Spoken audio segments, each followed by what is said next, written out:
Bali sering dikenal sebagai pulau dengan budaya yang begitu kuat. Di setiap sudutnya, tradisi masih hidup, diwariskan dari generasi ke generasi. Salah satunya adalah Hari Raya Kuningan, sebuah momen yang menjadi simbol kemenangan Dharma melawan Adharma, sekaligus waktu untuk mengenang leluhur dan mempererat hubungan antar sesama. Namun, di balik keindahan itu, Bali juga dipenuhi oleh keberagaman. Beragam suku, agama, budaya, hingga cara pandang hidup bertemu dalam ruang yang sama. Perbedaan menjadi bagian dari kehidupan sehari-hari, kadang disadari, kadang juga tidak. Lalu, bagaimana sebenarnya generasi muda memaknai Hari Raya Kuningan? Dan di tengah perbedaan yang ada, apa arti saling menghargai bagi mereka?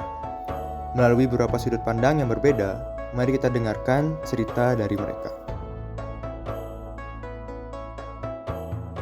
Nah, bicara soal perbedaan dan keberagaman budaya dan agama yang ada di Bali ini, saya teringat dengan salah satu teman kelompok saya dan teman kelas saya juga, yang kebetulan dia beragama Muslim dan dia juga membagikan pandangan dari ajaran agamanya sendiri. Nah, menariknya, hal ini tuh justru bikin saya makin sadar betapa indahnya perbedaan di Indonesia, spesifiknya itu tempat saya tinggal yaitu di Bali. Khususnya umat Hindu itu punya filosofi yang bernama Trihita Karana, dan dimana salah satu bagiannya itu dari ketiganya itu ialah pawongan, yang artinya menjaga keharmonisan hubungan sesama manusia. Nah, menurut saya pribadi, perbedaan agama atau budaya yang ada di Bali ini bukan menjadi halangan. Nah, justru perbedaan inilah menjadi wadah nyata buat kita umat Hindu mempraktikkan ajaran pawongan dari Trihita Karana itu sendiri. Nah, saling menghargai keyakinan teman,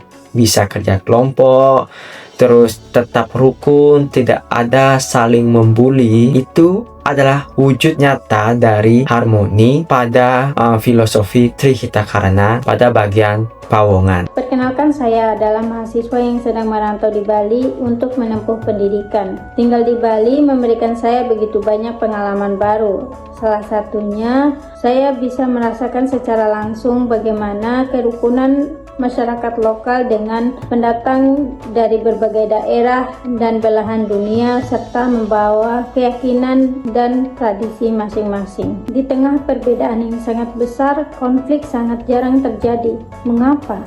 Karena masyarakat Bali memegang teguh filsafat hidup Trihita Karana, khususnya pada pilar pawongan. Setiap orang memiliki cara pandang yang berbeda, latar belakang yang berbeda, bahkan keyakinan dan budaya yang berbeda. Namun, justru di sanalah kita belajar bahwa perbedaan bukanlah penghalang untuk hidup berdampingan. Hari Raya Kuningan mengajarkan kemenangan Dharma bukan hanya dalam hubungan manusia dengan Tuhan, tapi juga bagaimana kita memperlakukan sesama. Menghargai, mendengarkan, dan saling memahami menjadi bagian dari nilai yang terus hidup di tengah masyarakat. Karena pada akhirnya, keberagaman bukan sesuatu yang harus diseragamkan, melainkan dirawat. Sebab, ketika rasa hormat tumbuh di antara setiap perbedaan, disitulah harmoni benar-benar tercipta. Itulah makna pawongan, harmoni yang lahir bukan karena kita sama, tetapi karena kita memilih untuk saling menghargai. Pada akhirnya, bukan tentang siapa yang paling benar, tetapi tentang bagaimana kita tetap berjalan bersama. Karena harmoni tidak lahir dari kesamaan, melainkan dari rasa saling menghargai. Dan mungkin disitulah makna pawongan yang sesungguhnya.